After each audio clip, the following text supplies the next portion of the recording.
Hello everyone, welcome to another video. I know some of you are here for the drawing. I get that, that's what you want to see, and that's what I want to give to you. So down below in the timestamps, I've go ahead and section that out for you. You can jump over to that section, you can see the drawing, and look, today I'm going to be reviewing again the Lamy Safari. I want to give it a fair shake. I'm putting that same ink I had in the Parker Jotter pen to see if I can get a full drawing and see if it'll perform the same way, because last time I said, yeah, it's a little dry, but then I put the other ink in and it wasn't so dry. So I wanted to make sure that I gave it a fair shake. Down below, you can hop to that section because that's what you came here for and that's what I want to deliver to you. I still need you to watch my videos. Even if you don't like some of the vlogging stuff in the beginning, that's what I do at the beginning of my shows now. Just started doing that. I want to keep doing that.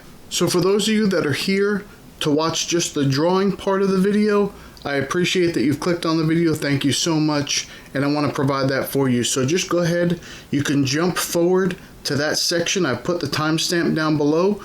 And I hope you enjoy what you're about to see. Go ahead. We'll wait.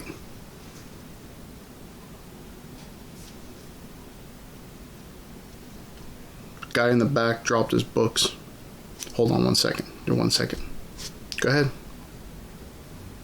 Okay. Is everyone gone? Are they all gone now? To you real supporters who appreciate the magic, welcome to the show. Illustrations by Pete. Oh, friends, the sun is low in the sky. It is nighttime vlogging now.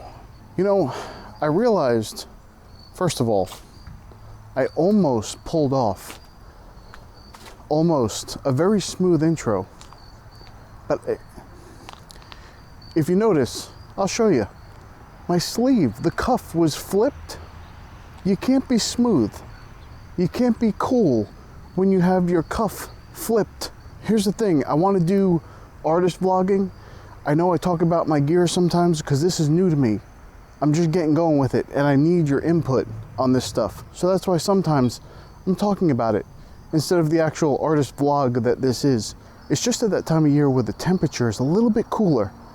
The wind is a little brisk. It's fall. I love this time of year. Now here's the thing. Last time when I was testing the autofocus, I messed that up. What I needed to do was put it into continual autofocus.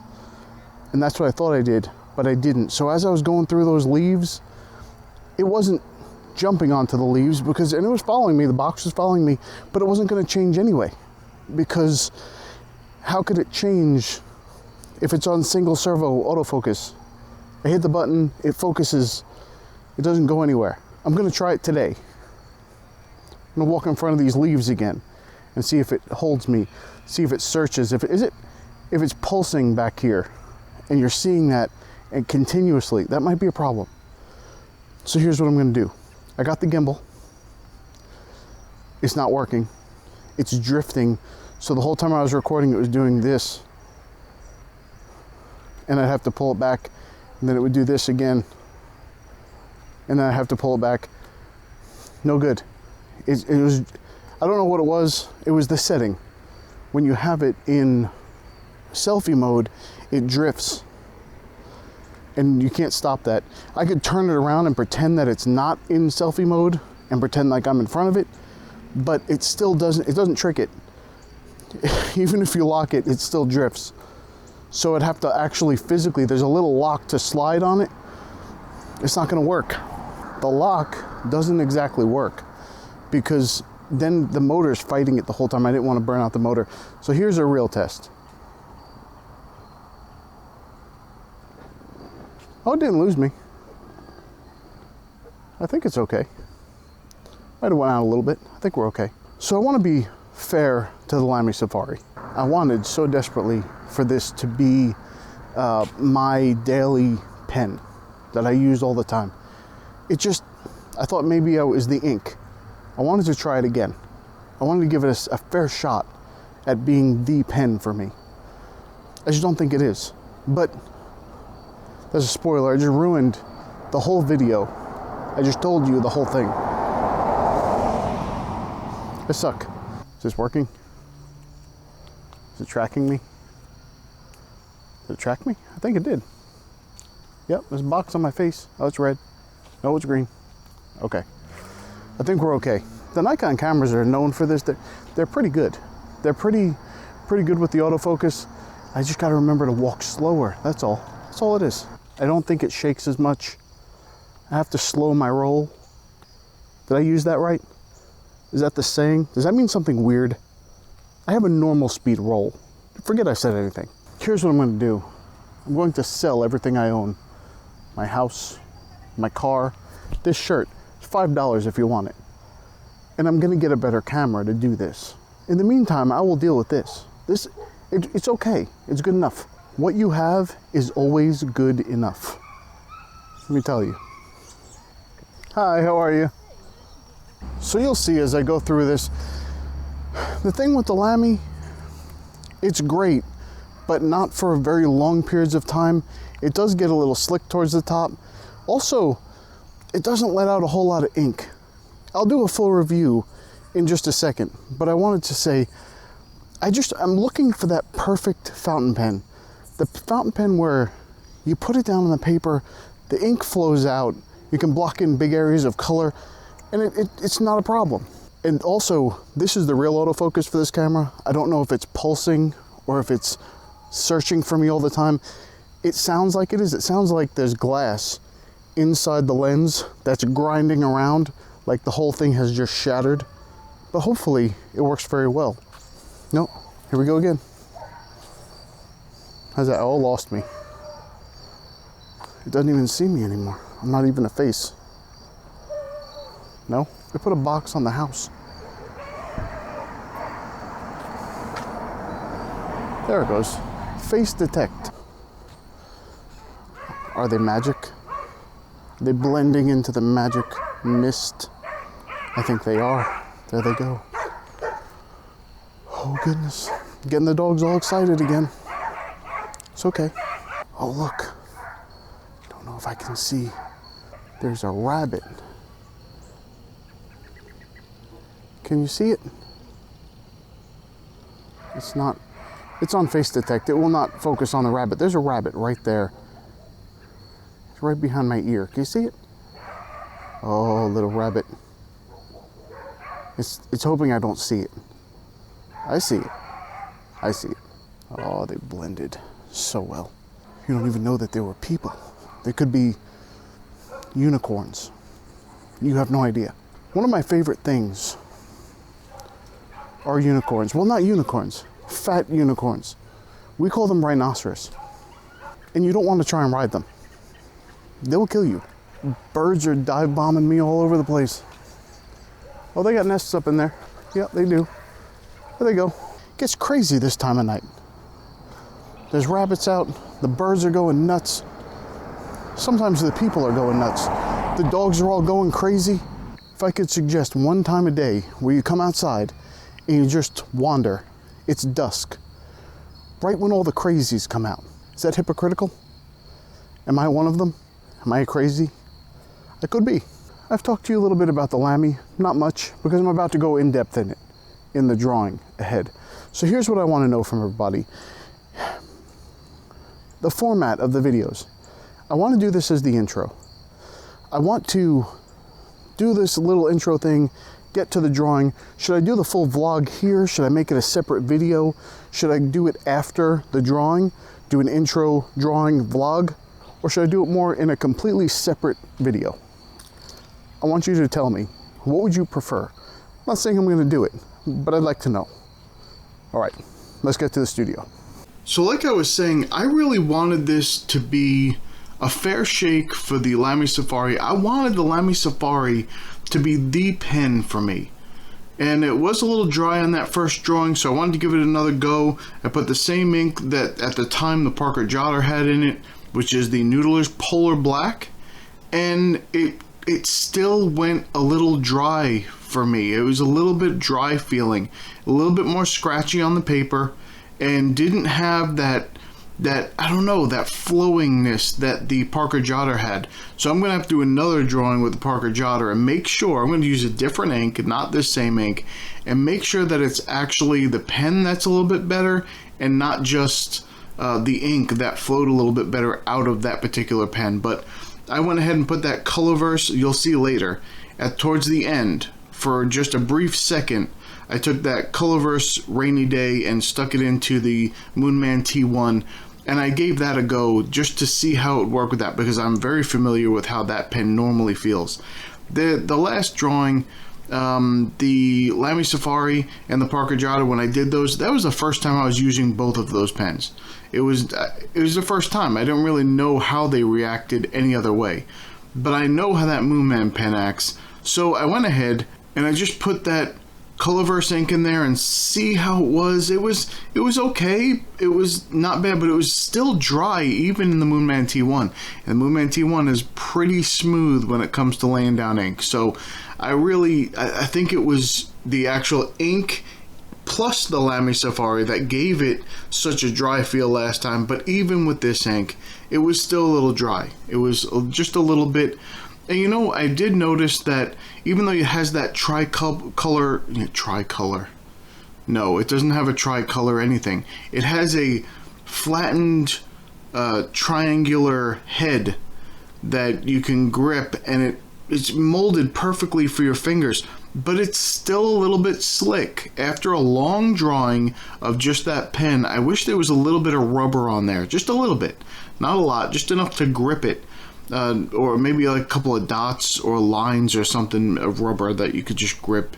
It would be a little bit nicer. And I'm sure there's someone out there that knows a trick on splitting the nib and making it flow a little better, but that's not what I want. What I want is a pen that comes just the way it is and works exactly how I want it to work. That's all I want. I want a pen I fill with ink and it works. It's smooth, it lays down the ink, just flows out. It's beautiful. That's really what I want.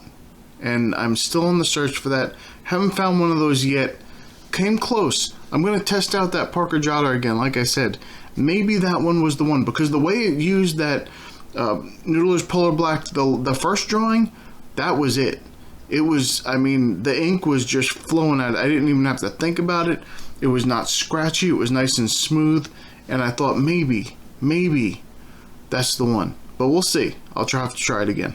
And you know, I say that, but really, there was something wrong with that too. It was rounded at the end where you grip it. And it just, your fingers just kind of slid off of it. Both of these pens need rubber grips. That's what just a little bit, a couple of lines of rubber, something, so that your fingers don't slip. It's just slick plastic. I mean, now the Lamy Safari is a little bit more gritty. You can feel a little bit, but after a long drawing, I grip the pen like my life depends on it. I don't know why I do that. I have to tell myself as I'm drawing to kind of just let up a little bit, because it's not going anywhere. No one's trying to rip it out of my hand. But I want to make sure that I'm holding, and I get real intense, and I just squeeze the end of that pen. And after a while, it's just, my finger might sweat a little bit. It's sliding off of there. It's not very fun. So if it was just a little bit of rubber on it, just a little bit, I think I would relax my grip a little bit, and I'd be more willing to just let it ride. Now, does anyone think that I have like 3 different personalities here on YouTube? Not in real life. I don't have multiple personalities in real life. But here on YouTube, I mean, sometimes you click on a video and you get me, you know, I'm sitting in a meadow strumming a lute and singing to butterflies about how we should all just get along. And then on another video, you'll hear like a calm voice but tell you some rambling story that doesn't even make any sense. And then you get the me where I feel rammy. What does it mean to feel rammy? Okay, picture yourself at a petting zoo and you're feeding the little pellets of compressed grass to the sheep and the goats, but one of the goats gets a little pissed off because you might be paying attention to a little baby goat instead of them, and before you know it, the goat lashes out and rams the side of your hip, and now you're down for the next 6 months because you like baby goats. It's all your fault, really. You saw the goat, You saw its horns and you turned your back on it. It's not the goat's fault. And while we're on that subject, petting zoos are very stupid. They're a stupid idea anyway. Let me tell you why. At the first petting zoo, let's say the owner was Joe. Joe and Shemp, they went in on a petting zoo. And Shemp turned to Joe and he said, "Man, taking care of all these animals, it's a lot of work. This kind of sucks." And then Shemp had an idea and said, "Well, hey Joe, what if we get some people to help us take care of the animals? Maybe feed them for us." And Joe said, "Well, that might be a good idea, but we don't make enough to pay anyone with these handful of sheep and goats we have." And Shemp said, "Well, what if we could get them to pay us to feed our animals?" And Joe just laughed. And he said, "What kind of idiots would pay us to help take care of our own animals?" And Shemp said, "Well, let's call it a petting zoo. We'll market it to families with kids in the suburbs and the cities who don't know what it's like to be around animals. They don't know what it's like to be on a farm. They'll think it's fun. And we'll get the small animals so that they think they relate them to babies even though they're full grown. They don't know the difference. And so they're cute and they want to be around them. And then we'll use those annoying little gumball machines that funded the 80s because they were in every store. And every store right by the exit had like 50 of them. And the little whiny kids would come by and they nag their parents for a bouncy ball that cost 50 cents but should only really cost 5 cents. Or the stupid fake teeth that you put in, it'd tear up your gum lines and fill up with saliva and you'd choke on them. Oh wait, my favorite was the slime. The slime, you know it's going to get stuck somewhere, right? It's usually in someone's hair or it's in someone's carpet. And he said, "Yeah, that's what we'll do. We'll mow the lawn and put the clippings into a trash compactor and then run that through a wood chipper. And then we'll fill the gumball machines and charge them a cover fee to bring their families in and then charge them $0.25 to get a golf ball size amount of grass pellets that we already had and needed to give our animals anyway. And we're going to be rich." And speaking of gumball machines, my videos are like those. You remember as a kid, you would look at the machine and see a toy barely taped to the inside of the machine. Looked like if you hit it, it would just fall off into the machine. But you saw it and you wanted it. You'd want the blue ball, or you'd want the red ball. You'd want the green ball. But who the hell wanted the yellow ball? No one. No one wanted the yellow ball. And when you click on this video, you're just hoping you do not get the yellow ball. You aren't sure. Once in a while, you get the blue ball, the red ball, you enjoy the content. That's wonderful. But once in a while, that yellow ball gets thrown in, and I'm sorry. Listen, it's all these YouTube gurus' faults. One of them says it's all about quality, and then the rest of the lesser gurus run to make videos as fast as they can that just regurgitate that information. Oh, it's quality over quantity. It's all about quality. Then there are only 4,156 different videos that you can make on that subject before they realize they need a different approach because they can't make any more videos on that. So that top guru makes another video about how producing content and not caring about the quality, that's what you should really do.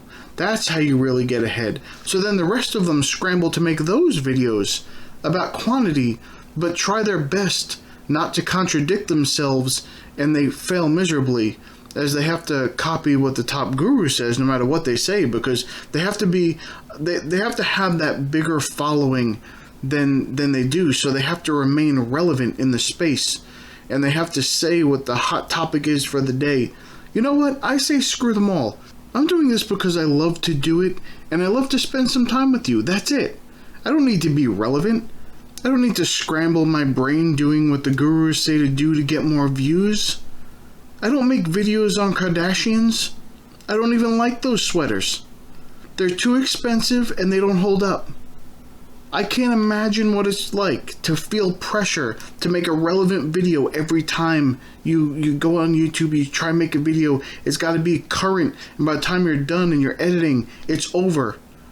They talk about trend surfing. Have you ever done trend surfing? Have you ever done that? It's pointless. Everything you do is irrelevant in 13 minutes. You're left out in the cold, and no one goes back to watch that stuff later because it's already old news. Well, maybe about every 20 years or so when the trend comes back around, like mullets. What the hell is going on with mullets right now? Everybody's got mullets all of a sudden. Everyone looks like they're on auditions for movies that I won't mention here. So I'm going to have fun, and I'm going to make the videos that I want to make, and hope that it is not the yellow ball for you. Because I want you to be here. I want you to see these things. I want you to spend some time with me and have some fun. And that's really what I want. Even though I am terrible at it, and I should probably be fired. So just to sum up, the Lamy Safari is not my main pen. I think that petting zoos are stupid, even though every time I see one I have to go. I have to go in there. I've got to fork over that money and go pet the baby goats that aren't even baby goats. They're full-size goats, but they're telling me that they're baby goats. Maybe I see a pig, and that's the highlight of my day. The Colorverse ink is a little dry. I don't like sweaters that don't last. I think Gumball Machine should have been a nickel instead of 50 cents. I think it is all completely insane that we've reverted back to mullets, and I'm just making these videos to spend a little time with you. I hope everything here makes sense. I'm sure none of it did, but I'll try to make a little bit more sense in the next video. If you've made it this far, I'm guessing that this was either a blue, red, or green ball for you. So I hope you enjoyed yourself, and I will see you in the next video.